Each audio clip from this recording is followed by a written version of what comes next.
Hello hi friends, ನಮಸ್ಕಾರ. ನೀವು ನೋಡ್ತಾ ಇರೋದು ಬಿಗ್ ಯೂಟ್ಯೂಬ್ ಚಾನಲ್. ಫ್ರೆಂಡ್ಸ್, ನಮ್ಮ ಚಾನಲ್ಗೆಲ್ಲೂ ಸ್ವಾಗತ ಸುಸ್ವಾಗತ. ಫ್ರೆಂಡ್ಸ್, ಈ ವಿಡಿಯೋದಲ್ಲಿ ಯುವ ನಿಧಿ ಮಾಸಿಕ KYC ಮಾಡೋದು ಹೇಗೆ ಅನ್ನೋದನ್ನ, ಯುವ ನಿಧಿ ಸ್ವಯಂ ಮಾಸಿಕ ದೃಢೀಕರಣವನ್ನು ಹೇಗೆ ಮಾಡಬೇಕು ಅಂತ ನೋಡೋಣ. ವಿಡಿಯೋನಲ್ಲಿ ಸ್ಕಿಪ್ ಮಾಡದೆ ಕೊನೆ ತಗೊಂಡು, ಹಾಗೆ ಮಾಹಿತಿ ಇಷ್ಟ ಲೈಕ್ ಮಾಡಿ ಮತ್ತು ಶೇರ್ ಮಾಡಿ, ನಿಮ್ಮ ಹಚ್ಕೊಂಡು ಕಮೆಂಟ್ ಮಾಡಿ. ಹೊಸಬರು ಯಾರು ನಮ್ಮ ಚಾನಲ್ ಓದ್ತಾ ಇದ್ದಾರೆ ಅವ್ರು ನಮ್ಮ ಚಾನಲ್ ಬಗ್ಗೆ ಹಾಗೆ ಪಕ್ಕದಲ್ಲಿರ್ತಕ್ಕಂಥ ಬೆಲ್ ಐಕಾನ್ ಆನ್ ಮಾಡ್ಕೊಂಡ್ರೆ ನಾವು ತೊಂದರೆ ತಪ್ಪಲ್ಲಿ ಬೆಚ್ಚನ ವಿಡಿಯೋಗೆ ಬರ್ತಾರೆ. ಹೊಸ ಮಾಹಿತಿಗಳು ದೊರೆಯುತ್ತವೆ. ಇವಾಗ ನೇರವಾಗಿ ಕಂಪ್ಯೂಟರ್ ಸಿಸ್ಟಮ್ಗಳಿಗೆ ಮಾಹಿತಿ ನೋಡೋಣ. ನೋಡಿ ಫ್ರೆಂಡ್ಸ್, ಗೂಗಲ್ದಲ್ಲಿ ಹೋಗಿ ಸೇವಾ ಸಿಂಧು ವೆಬ್ಸೈಟ್ ಓಪನ್ ಮಾಡ್ಕೋಬೇಕಾಗುತ್ತೆ. ಈ ರೀತಿ ಪೇಜ್ ಬರುತ್ತೆ. ಅಲ್ಲಿ ನಿಮ್ಮ ಮೊಬೈಲ್ ನಂಬರ್ ಹಾಕಿ OTP ಹಾಕಿ ಲಾಗಿನ್ ಆಗಬೇಕಾಗುತ್ತೆ. ಈ ರೀತಿ ಸೆಂಡ್ OTP ಅಂತ ಬರುತ್ತೆ. OTP ಹಾಕಿದ ನಂತರ ಅಲ್ಲಿ OTP ಹಾಕಬೇಕಾಗುತ್ತೆ. ಈಗ OTP ಎಂಟ್ರ್ ಮಾಡ್ತೀನಿ. ಆಮೇಲೆ ಕೆಳಗಿರ್ತಕ್ಕಂಥ ವರ್ಡ್ ಕ್ಯಾಪ್ಚಾ ಬಾಕ್ಸಲ್ಲಿ ಹಾಕಬೇಕಾಗುತ್ತೆ. ಅಲ್ಲಿ ಹಾಕಿದ ನಂತರ ಲಾಗಿನ್ ಅಂತ ಆಪ್ಷನ್ ಇರುತ್ತೆ. ಅಲ್ಲಿ ಲಾಗಿನ್ ಮಾಡ್ಕೋಬೇಕಾಗುತ್ತೆ. ಇಲ್ಲಿ ಲಾಗಿನ್ ಮಾಡೋಣ. ಲಾಗಿನ್ ಆದ ಇಂಟರ್ ಪೇಜ್ ಬರುತ್ತೆ. ಇಂಟರ್ಫೇಸ್ ಬರುತ್ತೆ. ಇಲ್ಲಿ ಅಪ್ಲೈ ಸರ್ವಿಸ್ ಅಂತ ಕೊಟ್ಟಿದ್ದಾರೆ. ಇಲ್ಲಿ ವ್ಯೂ ಅವೈಲೇಬಲ್ ಆಲ್ ಸರ್ವಿಸ್ ಕೊಟ್ಟಿದ್ದಾರೆ. ಅಲ್ಲಿ ನೀವು ಸ್ಟೇಟಸ್ ಕೂಡ ಚೆಕ್ ಮಾಡ್ಕೋಬೋದು. ಸ್ಟೇಟಸ್ ಟ್ರ್ಯಾಕ್ ಕೂಡ ಮಾಡ್ಕೋಬೋದು. ಇಲ್ಲಿ ಮತ್ತೆ view apply all service click ಮಾಡಿದಾಗ ಆಲ್ ಅವೈಲೇಬಲ್ ಸರ್ವಿಸ್ ಬರ್ತವೆ. ಇಲ್ಲಿ ಸರ್ಚ್ ಬಾಕ್ಸ್ ಓಪನ್ ಆಗ್ತದೆ. ಈ ಸರ್ಚ್ ಬಾಕ್ಸಲ್ಲಿ ಯುವ ಅಂತ ಟೈಪ್ ಮಾಡಬೇಕಾಗುತ್ತೆ. ಟೈಪ್ ಮಾಡಿ ಅದರಲ್ಲಿ ಯುವ ನಿಧಿ ಮಾಸಿಕ ನಿರುದ್ಯೋಗ ಸ್ವಯಂ ಘೋಷಣೆ ಬಂದಿದೆ. ಅಲ್ಲಿ ಕ್ಲಿಕ್ ಮಾಡಿದಾಗ ಈ ರೀತಿ ಪೇಜ್ ಬರುತ್ತೆ. ನಿಮ್ಮ ಆಧಾರ್ ಕಾರ್ಡ್ ನಂಬರ್ ಹಾಕಬೇಕಾಗುತ್ತೆ. ಆಧಾರ್ ಕಾರ್ಡ್ ನಂಬರ್ ಹಾಕಿ ಆಧಾರ್ ಕಾರ್ಡ್ ದೃಢೀಕರಣ ಮಾಡಬೇಕಾಗುತ್ತೆ. ಇಲ್ಲಿ ಆಧಾರ್ ನಂಬರ್ ಕ್ಲಿಕ್ ಮಾಡಿರುವಾಗ ಇಲ್ಲಿ ನಿಮ್ಮ ಆಧಾರ್ ನಂಬರ್ ಹಾಕಿ, ಇಲ್ಲಿ ಆಧಾರ್ ನಂಬರ್ ಹಾಕಿದ ನಂತರ ಕೆಳಗಡೆ ಅಗ್ರಿ ಅಂತ ಚೆಕ್ ಬಾಕ್ಸ್ ಕಾಣ್ತಾ ಇದೆಯಲ್ಲ, ಅಲ್ಲಿ ಕ್ಲಿಕ್ ಮಾಡ್ಕೋಬೇಕಾಗತ್ತೆ. ಅಲ್ಲಿ ಕ್ಲಿಕ್ ಮಾಡಿದ ನಂತರ ಕೆಳಗಡೆ OTP ಅಂತ ಆಪ್ಷನ್ ಕೊಟ್ಟಿದ್ದಾರೆ. OTP ಕಳಿಸಿದ್ರೆ ಈ ಮೂಲಕ OTP ಹೋಗುತ್ತೆ. ನಿಮ್ಮ ಲಿಂಕ್ ಮೊಬೈಲ್ OTP ಹೋಗುತ್ತೆ. OTP ಎಂಟ್ರ್ ಮಾಡಿ. OTP ಎಂಟ್ರ್ ಮಾಡಿದ ನಂತರ ಆಧಾರ್ KYC ಆಗುತ್ತೆ. ಅದು OTP ಹಾಕಿದ್ದು ನೀವು ಇಲ್ಲಿ ಸೈನ್ ಅಂತ ಕೊಡಬೇಕಾಗುತ್ತೆ. OTP ಹಾಕಿದ ನಂತರ ವೆರಿಫೈ ಆಗುತ್ತೆ. Click here to return page ಅಂತ ಬರುತ್ತೆ. ಇಲ್ಲಿ ಸೆಕೆಂಡ್ ಆಪ್ಷನ್ ಕೊಟ್ಟಿದ್ದಲ್ಲ, ಆಧಾರ್ ವಿವರ ಪಡೆಯಿರಿ ಅಂತ, ಅಲ್ಲಿ ಕ್ಲಿಕ್ ಮಾಡ್ಕೋಬೇಕಾಗುತ್ತೆ. ಅಲ್ಲಿ ನಿಮ್ಮ ಹೆಸರು, ನಿಮ್ಮ ಎಲ್ಲ ಡೀಟೇಲ್ಸ್ ಓಪನ್ ಆಗುತ್ತೆ. ಅಲ್ಲಿ ತಾವು ಶೈಕ್ಷಣಿಕ ಹಿನ್ನೆಲೆ ಕೊಟ್ಟು ಅಲ್ಲಿ ನೀವು ಟೆಕ್ನಿಕಲ್ ನಾನ್ ಟೆಕ್ನಿಕಲ್ ಯಾವುದನ್ನು ಸೆಲೆಕ್ಟ್ ಮಾಡ್ಕೋಬೇಕಾಗುತ್ತೆ. ಆಮೇಲೆ ಕೋರ್ಸ್ಗಳಂತ ಕೊಟ್ಟಿದ್ದಾರೆ ಕೆಳಗಡೆ. ನಿಮ್ಮದು CGPA ಮಾರ್ಕ್ಸ್ ಯಾವುದು ಅದನ್ನ ಹಾಕಬೇಕಾಗುತ್ತೆ. ಹಾಕೊಳ್ಳಿ. ಅದನ್ನು ಹಾಕಿದ ನಂತರ ಇಲ್ಲಿ ವಿಷಯ 1, ವಿಷಯ 2, ವಿಷಯ 3 ಅಂತ ಕೊಟ್ಟಿದ್ದಾರೆ. ನಿಮ್ಮ ಹೈಯೆಸ್ಟ್ ಮಾರ್ಕ್ಸ್ ಯಾವ ಮಾರ್ಕ್ಸ್ ಇದೆಯಲ್ಲ ಅದಕ್ಕೆ ವಿಷಯ 1, ವಿಷಯ 2 ಅಂತ ಹಾಕಬೇಕಾಗುತ್ತೆ. ಹಾಕಿದ ನಂತರ ಇಲ್ಲಿ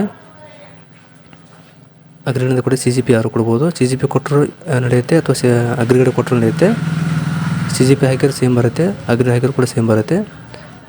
ಇಲ್ಲಿ ಇವಾಗ ನಾವು CGPA ಹಾಕಿ ನೋಡಿದ್ರೆ ಬರ್ತಾಯಿಲ್ಲ. ಅದು ಅಂದರೆ ಬರ್ತಿದೆ ಬಟ್ ಇವ್ರದ್ದು. ನೀವು CGPA ಅಂದರೆ ಸ್ಕೋರ್ ಹಾಕಬೇಕಾಗುತ್ತೆ ಎಷ್ಟಿದೆ ಅಂತೇಳಿ, ಡಿಗ್ರಿ, ಪದವಿ, ಡಿಪ್ಲೊಮಾ ಯಾವುದಾದ್ರು. ಆಮೇಲೆ ಅಗ್ರಿಗೇಟ್ ತೊಗೋಬೇಕಾಗತ್ತೆ. ಅಗ್ರಿಗೇಟ್ ಕೂಡ ಹಾಕ್ಬೋದು. ಅಗ್ರಿಗೇಟ್ ಹಾಕಿದ್ರಲ್ಲಿ ಕೆಳಗಡೆ 3 ವಿಷಯಗಳಲ್ಲಿ ಗರಿಷ್ಠ ಅಂಕ ಅಂತ ಕೊಟ್ಟಿದ್ದಾರೆ. ಅಗ್ರಿಗೇಟ್ ಹಾಕೋಣ. ಇವಾಗ ಇಲ್ಲಿ ಟೋಟಲ್ ಪರ್ಸೆಂಟೇಜ್ ಹಾಕಬೇಕಾಗುತ್ತೆ. ಫೈನಲ್ ಇರೋದು ಡಿಗ್ರಿ ಆದವರು ಟೋಟಲ್ ಪರ್ಸೆಂಟೇಜ್ ಹಾಕ್ತೀನಿ. ಇವಾಗ ಪರ್ಸೆಂಟೇಜ್ ಹಾಕಿದ ನಂತರ ಇಲ್ಲಿ 3 ವಿಷಯಗಳಲ್ಲಿ ಗರಿಷ್ಠ ಅಂಕ ಅಂತ ಕೊಟ್ಟಿದ್ದಾರೆ. ಹೈಯೆಸ್ಟ್ ಯಾವ ಮಾರ್ಕ್ಸ್ ಇದೆಯೋ ಅದನ್ನ ಹಾಕಬೇಕಾಗುತ್ತೆ. ಪರ್ಸೆಂಟೇಜ್ 65 ಹಾಕಿದ್ದೀನಿ. ಆಮೇಲೆ ಮೊದಲನೇ ವಿಷಯ ಹಾಕಬೇಕಾಗತ್ತೆ. ಆಮೇಲೆ 2ನೇ ವಿಷಯ, 3ನೇ ವಿಷಯ. ಇಲ್ಲಿ ವಿಷಯಗಳ ಹೆಸರು ಹಾಕಬೇಕಾಗುತ್ತೆ ಮೊದಲಿಗೆ. ಆಮೇಲೆ ಇಲ್ಲಿ ಫಸ್ಟು, ಸೆಕೆಂಡ್, ಥರ್ಡ್ ಅಂತ ಕೊಟ್ಟಿದ್ದಾರೆ. ಅಲ್ಲಿ ನಿಮ್ಮದು ಹೈಯೆಸ್ಟ್ ಮಾರ್ಕ್ಸ್ ಯಾವುದು ಹಾಕಬೇಕಾಗತ್ತೆ.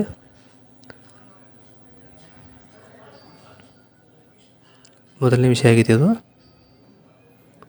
ಸೆಕೆಂಡ್ ಸಬ್ಜೆಕ್ಟು ಅಂತ ಕೊಟ್ಟಿದ್ದಾರೆ. ಅಲ್ಲಿ ನಿಮ್ಮ 2ನೇ ವಿಷಯ ಹಾಕಬೇಕಾಗತ್ತೆ. ಯಾವುದಿದೆ ಅದು ಅಂದರೆ ಹೈಯೆಸ್ಟ್ ಮಾರ್ಕ್ಸ್ ಬಿದ್ದದ್ದು. ಯಾವ ಸಬ್ಜೆಕ್ಟ್ಲಿ ಹೈಯೆಸ್ಟ್ ಮಾರ್ಕ್ಸ್ ಬಿದ್ದಲ್ಲ ಅದನ್ನ ಹಾಕಬೇಕಾಗುತ್ತೆ. ಫಸ್ಟ್ ಹೈಯೆಸ್ಟ್ ಬಿದ್ದು ಹಾಕಿದೆ, ಆಮೇಲೆ ಅದಕ್ಕೆ ಕಡಿಮೆ ಬಿದ್ದದ್ದು 2ನೇ ವಿಷಯ ಹಾಕಿ, ಅದಕ್ಕೆ ಕಡಿಮೆ ಬಿದ್ದದ್ದು 3ನೇ ವಿಷಯ ಹಾಕಬೇಕಾಗತ್ತೆ. 2ನೇ ವಿಷಯ ಹಾಕ್ತೀನಿ ಇವಾಗ.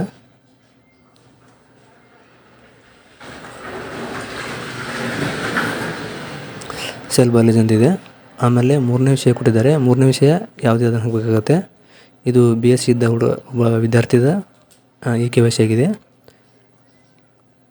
ಇಲ್ಲಿ 3ನೇ ವಿಷಯ ಹಾಕಿದ ನಂತರ ಫಸ್ಟು, ಸೆಕೆಂಡು, ಥರ್ಡ್ ಅಂತ ಕೊಟ್ಟಿದ್ದಲ್ಲ, ಫಸ್ಟ್, ಸೆಕೆಂಡ್, ಥರ್ಡ್ ಅಂತ. ಅಲ್ಲಿ ಈ 3 ವಿಷಯದಲ್ಲಿ ಹೈಯೆಸ್ಟ್ ಯಾವುದಿದೆ ಅದನ್ನು ಫಸ್ಟ್ ಹಾಕಬೇಕಾಗುತ್ತೆ, ಮಾರ್ಕ್ಸ್ ಹಾಕಬೇಕಾಗತ್ತೆ ಅಲ್ಲಿ. ಆಮೇಲೆ ಅದಕ್ಕಿಂತ ಕಡಿಮೆ ಬಿದ್ದದ್ದು ಸೆಕೆಂಡ್ ಹಾಕಬೇಕಾಗತ್ತೆ. ಅದಕ್ಕಿಂತ ಕಡಿಮೆ ಬಿದ್ದದ್ದು ಥರ್ಡ್ ಹಾಕಬೇಕಾಗತ್ತೆ. ಇವಾಗ ಮೊದಲನೇದಾಗಿ ನೋಡ್ಬೇಕಂದ್ರೆ, ಒಂದು ನಿಮಿಷ,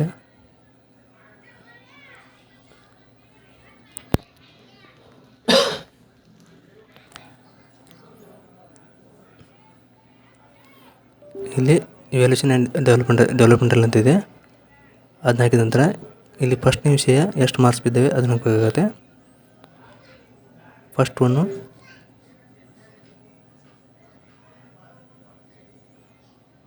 ಇಲ್ಲಿ ಫಸ್ಟ್ ನ್ಯೂಸ್ ಇದು ಹೈಯೆಸ್ಟ್ ಮಾರ್ಕ್ಸ್ ಆಗುತ್ತೆ ಅದನ್ನು ಬೇಕಾಗುತ್ತೆ.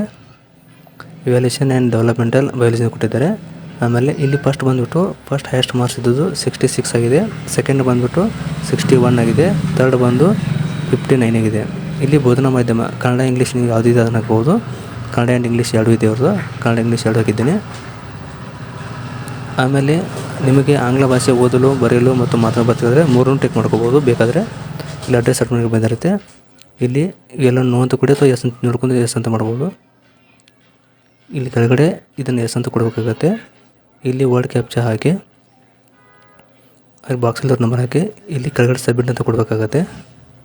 ಒಂದು ಸಾರಿ ಪ್ರಿವ್ಯೂ ನೋಡ್ಕೊಳ್ಳಿ, ಎಲ್ಲವನ್ನು ಪ್ರಿವ್ಯೂ ನೋಡ್ಕೊಂಡು ಕರೆಕ್ಟಾಗಿ ನೋಡ್ಕೊಂಡು ಆಮೇಲೆ ಸಬ್ಮಿಟ್ ಅಂತ ಕ್ಲಿಕ್ ಮಾಡಿ ಪೇಜ್ ಓಪನ್ ಆಗ್ತಿದೆ. ಈ ರೀತಿ ಪೇಜ್ ಬರುತ್ತೆ. ಇಲ್ಲಿ ಲಾಸ್ಟಿಗೆ ನಂಬರ್ ಕೂಡ ಬಂದಿರುತ್ತೆ. ಇಲ್ಲಿ ಬಂದ ನಂತರ ಇಲ್ಲಿ ಸಬ್ಮಿಟ್ ಅಂತ ಕಾಣ್ತಿದೆಯಲ್ಲ ಅಲ್ಲಿ ಕ್ಲಿಕ್ ಮಾಡ್ಕೋಬೇಕಾಗತ್ತೆ. ಕ್ಲಿಕ್ ಮಾಡಿದರೆ ಅದು ಅಕ್ನಾಲಜ್ಮೆಂಟ್ ಜನರೇಟ್ ಆಗುತ್ತೆ. ಈ ರೀತಿ ಕರ್ನಾಟಕ ಸರ್ಕಾರ ಸ್ವೀಕೃತ ಪತ್ರ ಅಂತ ಬರುತ್ತೆ. ಇದನ್ನು ತಾವು ಪ್ರಿಂಟ್ಔಟ್ ತೆಗೆದು ಇಟ್ಕೋಬೋದು. ನೆಕ್ಸ್ಟ್ ಮಂತ್ಗೆ ಹಾಕಬೇಕಾದ್ರೆ ಇದು ಬೇಕಾಗುತ್ತೆ. ಬಟ್ ಒಂದು ಸಾರಿ ಚೆಕ್ ಮಾಡ್ಕೊಂಡು ಹಾಕ್ಬೋದು. ಪ್ರತಿ ತಿಂಗಳು ಈ ರೀತಿ ಮಾಡಿದರೆ 3,000 ರೂಪಾಯಿಯನ್ನು ಯುವ ನಿಧಿ ಹಣವನ್ನು ಪಡೆಯಬಹುದಾಗಿದೆ. ಓಕೆ ಫ್ರೆಂಡ್ಸ್, ಯಾವ ರೀತಿ ಮಾಡಬೇಕಂತ ಮಾಹಿತಿ ಕೊಟ್ಟಿದ್ದೇನೆ. ಈ ಮಾಹಿತಿ ಇಷ್ಟ ಆಗಿದೆ ಅನ್ಕೋತೀನಿ. ಇಷ್ಟ ಆದರೆ ಲೈಕ್ ಮಾಡಿ ಮತ್ತು ಶೇರ್ ಮಾಡಿ, ನಿಮ್ಮ ಮನಸ್ಸಿಗೆ ಕಮೆಂಟ್ ಮಾಡಿ. ವಿಡಿಯೋ ನೋಡೋಕ್ಕೆ ತುಂಬ ಧನ್ಯವಾದಗಳು. Thanks for watching.